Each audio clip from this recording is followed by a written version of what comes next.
Welcome to Creepy Whispers. I'm Jack Thompson, and here we'll explore stories that will send chills down your spine. Get ready to dive into the unknown, where each whisper hides a secret. First story. I've never been one to believe in supernatural things or unexplainable phenomena. You know, I've always had that skeptical mindset that everything has a logical explanation. But what happened to me a few weeks ago in Romania? Man, it's something I just can't get out of my head. I'm sharing this here because I need to vent and see if anyone has experienced something similar. I was traveling through Europe, backpacking style, visiting a bunch of places. When I got to Romania, I decided to visit the famous Bran Castle, the one they say belongs to Dracula. I arrived there at the end of the afternoon.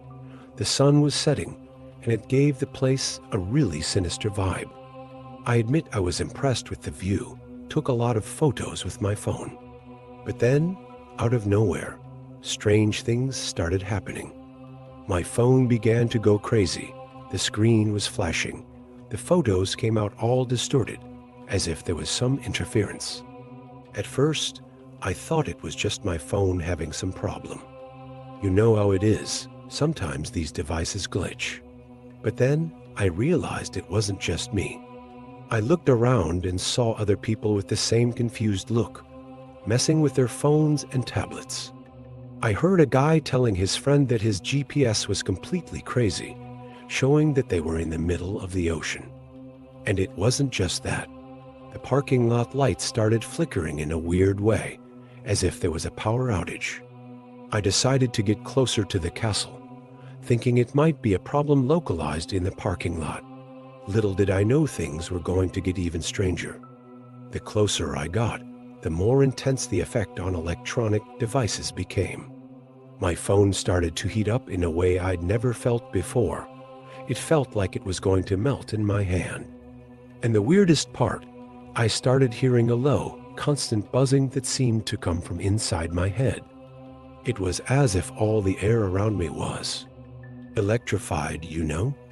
I could feel the hairs on my arms standing up, even though it wasn't cold.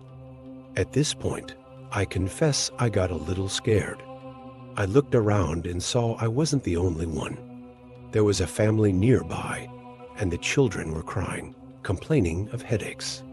The parents looked super worried, trying to calm the little ones and at the same time understand what was going on. I saw a group of tourists discussing in English, all a bit nervous, pointing at their phones and the castle. It was a mix of fear and curiosity in the air. You could feel it.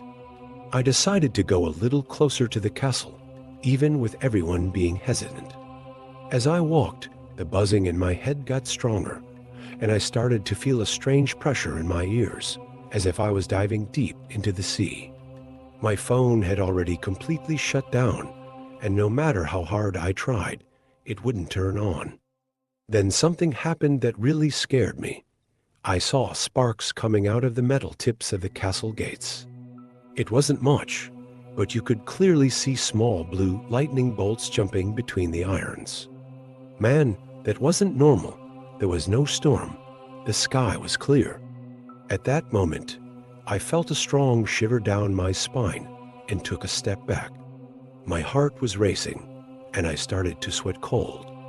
I looked around and realized that some people had also noticed the sparks. A woman shouted something in Romanian, pointing at the gate, and a castle security guard came running in our direction. He seemed as confused as we were, talking fast on his radio, which only emitted static. That's when things got even crazier. Out of nowhere, all the electronic devices of the people around me started turning on and off by themselves. Phones ringing, cameras taking photos without anyone pressing the button. Even a drone that was flying nearby fell from the sky as if it had been turned off mid-flight. The buzzing in my head got so loud that I had to crouch down, putting my hands over my ears. I felt a strong dizziness, as if the ground was moving under my feet. I looked at the castle, and for a second, I swear I saw all the windows flashing with a bluish light, as if it were a huge electrical pulse. At that moment, chaos set in for good. People started running towards the parking lot, some screaming, others stumbling over each other. I wanted to run too, but my legs felt too heavy. It was as if some invisible force was holding me there. The security guard was trying to organize the evacuation, but you could see he was as scared as everyone else. I heard sirens in the distance, probably the police or ambulances arriving. Meanwhile, the phenomenon seemed to be getting more intense. The air became charged as if it were electrified. I felt my hair starting to stand up, standing on end as if I had been shocked. The sparks on the castle gates increased, and now you could see small electric arcs jumping between the towers. The buzzing in my head turned into a kind of vibration that I felt throughout my body. It was as if every cell in my body was vibrating in tune with some invisible force. I had never felt anything like it in my life. It was scary and fascinating at the same time. Suddenly, I felt a change in the air. The pressure in my ears increased drastically, as if I was on a roller coaster, going down at high speed. My vision got a bit blurry, and for a moment, I thought I was going to pass out. It was at that moment that I saw something I'll never forget. A kind of bluish energy wave came out of the castle towers, expanding in all directions.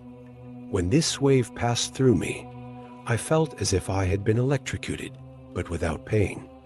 My whole body tingled, and for a second, I swear I saw everything in slow motion. As soon as the wave passed, everything went silent. A silence so deep it was frightening.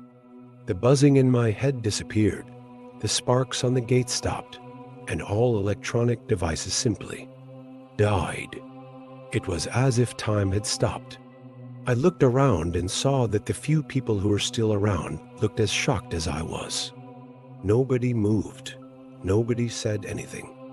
It was as if we were all trying to process what had just happened. We stayed like that, paralyzed, for a good few minutes. Gradually, people started to move, looking at each other as if seeking confirmation that all this had really happened. I tried to turn on my phone again, and to my surprise, it worked. But all the photos I had taken of the castle were gone. I looked at the clock and realized that almost an hour had passed since it all started, even though it seemed like just a few minutes. The authorities arrived soon after, along with some guys in lab coats who looked like scientists. They started to isolate the area and ask everyone a lot of questions. I stayed there for a while longer, still a bit dizzy, trying to explain what I had seen. But the more I talked, the more unreal it all seemed. I ended up leaving without many answers, my head full of questions. It's been a few weeks, and to this day, I can't explain what happened that day. I looked for news about the incident, but I didn't find anything concrete, just some rumors on the internet. Sometimes I wonder if it was all real or if it was just my imagination. But then I remember the sensation, the fear, the adrenaline. And I know something inexplicable happened that day at Bran Castle. Something that, no matter how hard I try, I can't understand or forget. Second story, it was supposed to be just another day of work at Bran Castle. I'd been doing odd jobs there for a few weeks, helping with maintenance and organizing things for tourists. Nothing special, just the usual. But that October morning, it was different from the start. The air was heavy, kind of stuffy, even though it was freezing cold outside. I arrived early, before sunrise, because they'd asked me to clean an area that had been closed for years. They said they were going to open it to the public soon, so it needed to be spotless. I had no idea that this simple cleaning job would change my life forever. I entered that dusty hall carrying my bucket and broom, trying not to sneeze with all that dust. The windows were all closed, so I turned on my flashlight to see better. I started sweeping in a corner, thinking about the extra cash I'd earned for this job. But then, out of nowhere, I felt a chill run up my spine. You know that feeling of someone watching you? Yeah, it was exactly that. I turned around on impulse, but there was no one there. I shook my head and went back to work, thinking it was just my imagination. After all, I was alone in that part of the castle, right? At least that's what I thought. I kept sweeping, trying to ignore that strange feeling. But the more I cleaned, the heavier the air became. It was as if the dust didn't want to leave the floor, you know? It stuck to the broom, went back to the same place. And the silence. My God, that silence was deafening. Not even the noises from the city outside reached there. I could only hear my own breathing and the dragging of the broom on the stone floor. Suddenly, I realized I was sweating, even with the cold. I took off my coat and hung it on an old hook on the wall. That's when I noticed something strange. There was a dark stain in the corner of the wall that I swore wasn't there before. I approached to get a better look, thinking it was just more dirt to clean. But when I got close, man, that thing moved. It wasn't a stain. It was like a shadow spreading across the wall. I rubbed my eyes, thinking I was going crazy. When I looked again, the shadow was gone. I stood there, staring at the spot where I had seen it, my heart beating so hard it felt like it was going to come out of my mouth. I tried to convince myself it was just fatigue, that I was imagining things. But part of me knew I had seen something real, something that shouldn't be there. I decided to continue working, but now every corner of that room seemed threatening. My eyes kept searching for that strange shadow while I tried to focus on cleaning. That's when I noticed the temperature had suddenly dropped. My God, it was so cold, I could see my own breath. I ran to get my coat back, but when I got to the hook, it wasn't there anymore. I stood paralyzed, looking at the empty spot where I was sure I had hung my jacket. At that moment, I heard a noise. A soft sound as if someone was dragging something on the floor upstairs. But that was impossible. I knew there was no one working up there today. The sound got louder, closer, as if it was coming down the stairs towards the room where I was. My whole body started shaking. I don't know if from fear or cold. I wanted to run, but my legs felt like lead. The noise was getting closer and closer, and I could only stand there, paralyzed, waiting for whatever was coming. Suddenly, the noise stopped. The silence returned, but now it seemed even heavier, as if the air had become dense. I was standing there, barely breathing, waiting for what would happen. That's when I felt something cold touching my shoulder. Man, I've never felt so scared in my life. I turned around in a jump, almost falling backwards, and saw nothing. There was no one there, but the touch, that cold sensation, remained on my shoulder. I looked down and almost screamed. It was my coat. It was floating in the air, as if someone invisible was holding it out to me. I didn't think twice. I grabbed the coat and ran out of that room as if the devil was chasing me. As I ran through the corridors of the castle, I heard strange sounds echoing off the walls. They were like whispers, muffled laughter, footsteps following me. I reached the main entrance breathless, sweating cold. The security guard looked at me scared and asked if I was okay. I wanted to tell everything, shout what had happened, but the words wouldn't come out. How to explain something I didn't even understand myself? I could only mumble that I wasn't feeling well and needed to leave. I left the castle in a hurry, stumbling over my own feet. The sun had already risen, but I barely noticed. My head was spinning, trying to process what had just happened. I walked aimlessly through the city streets, ignoring the curious looks of passersby. I must have looked like a madman, all disheveled and pale. I ended up stopping on a bench in a square, trying to calm down. It was only then that I realized I was still clutching my coat as if my life depended on it. I sat there for hours, reliving every detail of that bizarre morning. The shadow on the wall, the sudden cold, the strange sounds, my floating coat. It all seemed like a nightmare, but I knew it had really happened. I thought about telling someone, but who would believe me?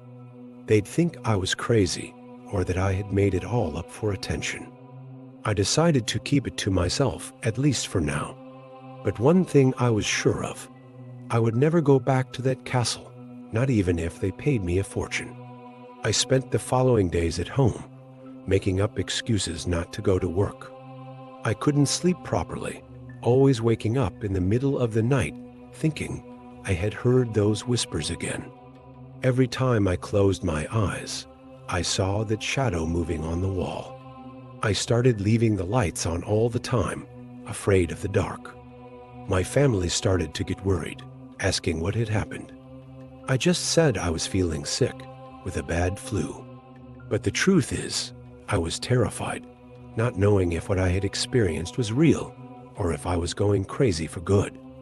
A week later, I received a call from the castle manager. He wanted to know why I hadn't returned to work, and if I was okay. I was silent for a moment, not knowing what to say. Part of me wanted to tell everything, to vent about what had happened.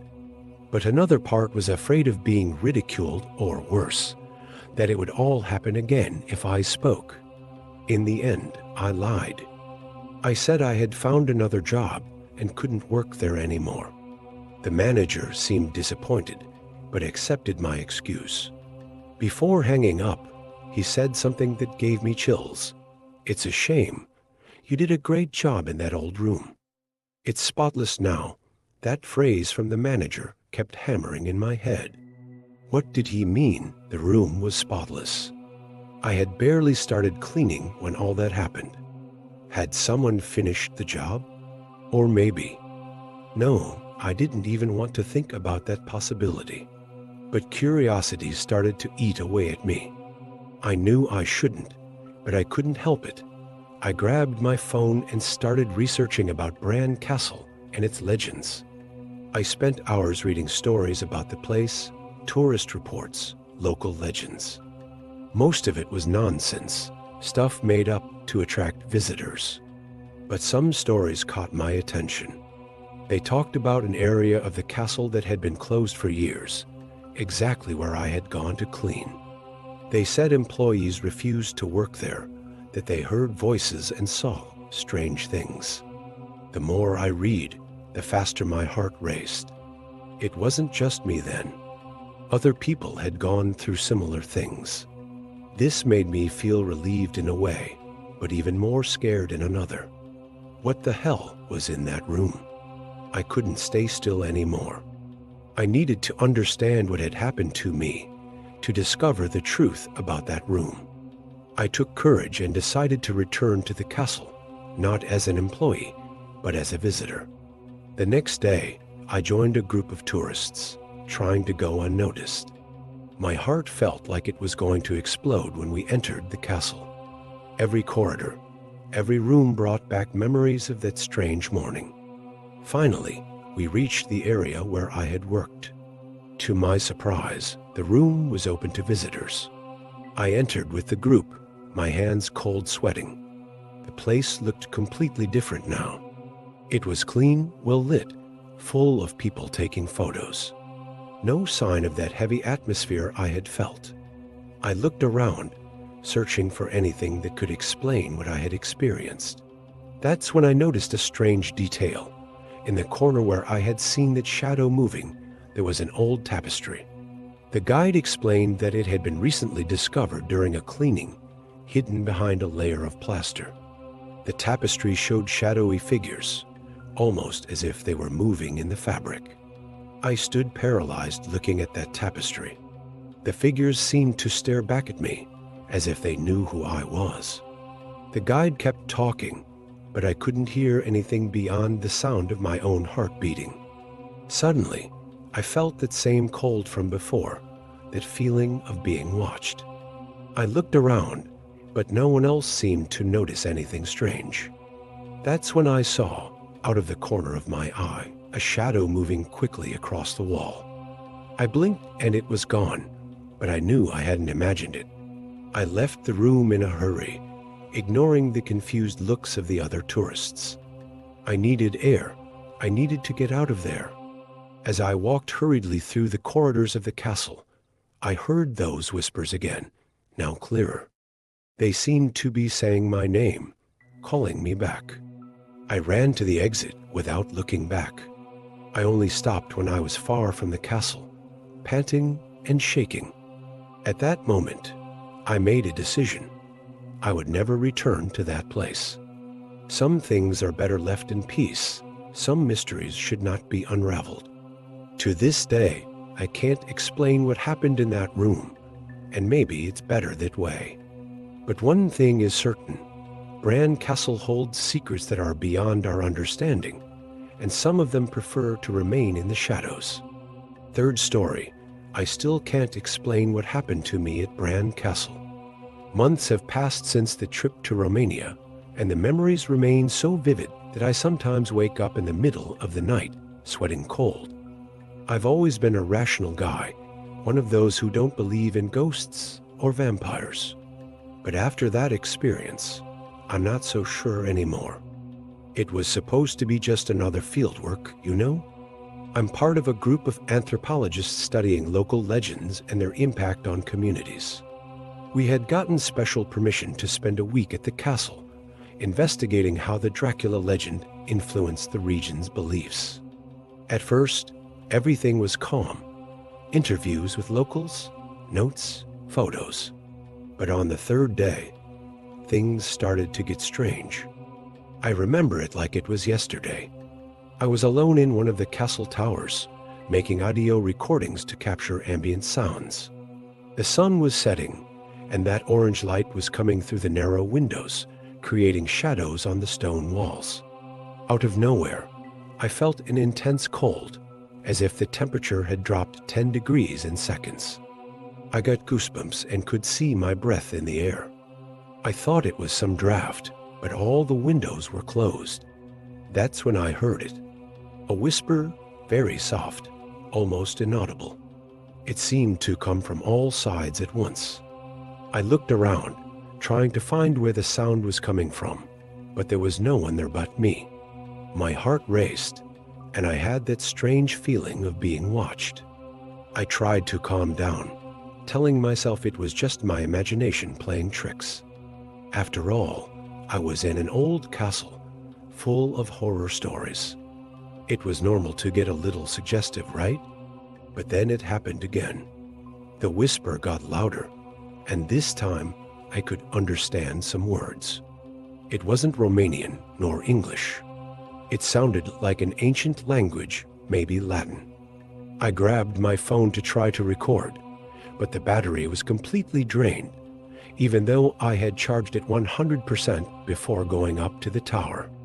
I was paralyzed, not knowing what to do. The temperature kept dropping, and I was already shaking with cold. The shadows on the walls seemed to move, as if they had a life of their own. I wanted to run away from there, but my legs wouldn't obey. That's when I saw something moving in the corner of my eye. A dark figure, like a denser shadow than the others. I quickly turned my head, but there was nothing there.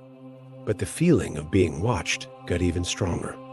My recording equipment started to hiss, a sharp and irritating noise that seemed to pierce my ears. I tried to turn it off, but the buttons weren't responding. The hissing got louder and louder until suddenly, total silence. A silence so deep it hurt. And then, very close to my ear, I clearly heard a voice whispering my name. I turned around in a jump, my heart almost coming out of my mouth, but there was no one there. At that moment, all my skepticism went down the drain. I wanted to scream, call someone, but my voice just wouldn't come out. It was as if the air around me had gotten heavy, making even my breathing difficult. The castle walls seemed to be closing in on me, and I felt a pressure on my chest, as if something was pushing me. I tried to move towards the door, but my feet seemed glued to the floor. That's when I noticed something even stranger. My shadow on the wall didn't correspond to my movements. It twisted and moved independently, as if it had a life of its own. Suddenly, all the candles in the room lit up at the same time, without anyone touching them.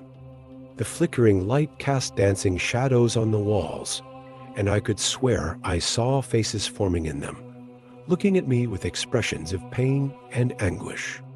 The air got even colder, and I started to see my own breath forming a dense mist in front of me. This mist began to thicken and take shape, as if it were solidifying in the air.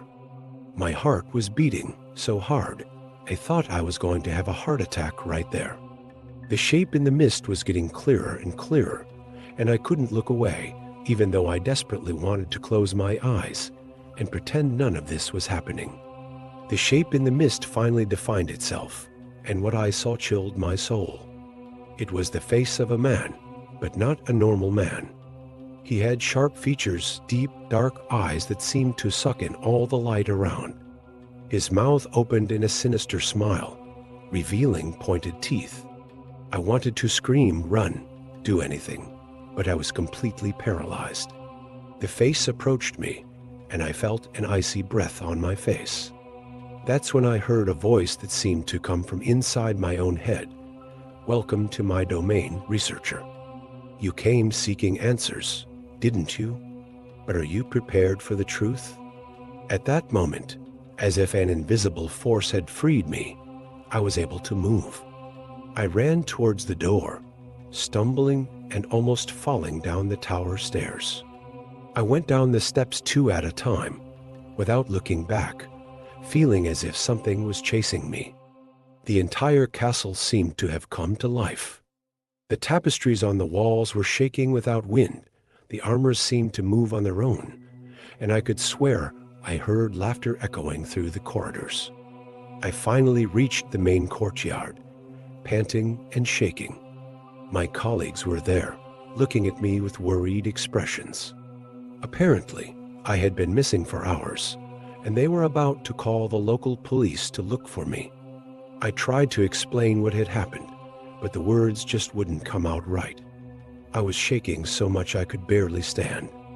My colleagues thought I had some kind of panic attack or hallucination due to fatigue. They took me to the room we were using as a base, gave me water, and tried to calm me down. But I couldn't get what I had seen and heard out of my head. That voice, that face in the mist, it was all so real. I spent the night awake, afraid to close my eyes and see that image again. The next day, we decided to review the recordings and photos we had taken so far. That's when things got even stranger. In the photos I had taken in the tower before everything happened, there were shadows and figures that weren't there when I took the photos. And in the audio recordings, behind the hiss and static, you could clearly hear voices whispering in an unknown language. My colleagues turned pale when they heard it. There was no denying that something inexplicable had happened. We decided to continue the research, but now with much more caution. No one else stayed alone in any part of the castle. The days that followed were a mixture of fascination and terror. We continued the research, but now it was as if the castle had gained a new dimension. Strange things happened all the time. Objects moved on their own. Doors slammed shut without any wind, and sometimes we heard footsteps in empty corridors. One night, while we were reviewing our notes in the main room, all the candles went out suddenly. In the dark, I saw that same mist beginning to form in the center of the room. My blood froze, but this time I wasn't alone. My colleagues saw it too. The mist began to take shape, and for a moment, we all saw the silhouette of a tall man wearing a cape. He extended his hand towards us, as if he was going to touch us, and then simply disappeared. The lights came back on instantly. We stood there in silence for a long time, trying to process what had just happened. That's when we decided it was time to involve the local residents in our research. If this was happening to us in just a few days, imagine what the people who lived there all their lives would have to tell. The next day, we started interviewing the region's inhabitants, and the stories we heard only increased the mystery. The residents' stories were chilling. They spoke of shadows that moved on their own, of voices calling in the middle of the night, of strange lights seen in the castle windows when supposedly no one was there. An elderly lady told us, with a trembling voice, about the times she saw figures walking along the castle battlements on full moon nights, even though she knew the place was closed. Another resident, a middle-aged man, swore that once, when passing near the castle at night, he heard old music coming from inside, as if there was a party happening. But when he approached to see, everything went silent suddenly. The more we listened, the clearer it became that Bran Castle held secrets much deeper and darker than any vampire legend could suggest.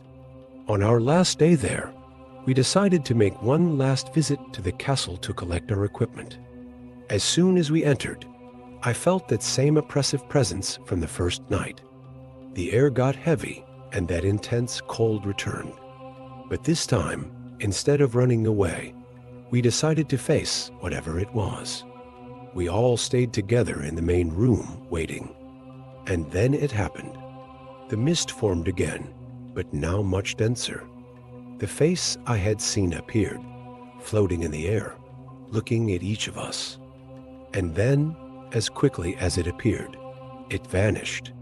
The lights flickered, and when they came back on, everything was normal, as if nothing had happened. We left the castle in silence, each lost in our own thoughts. Even today, months later, I can't explain what we experienced there. That experience completely changed my view of the world and what is possible. Bran Castle keeps its secrets, and I think some mysteries are better left unexplained.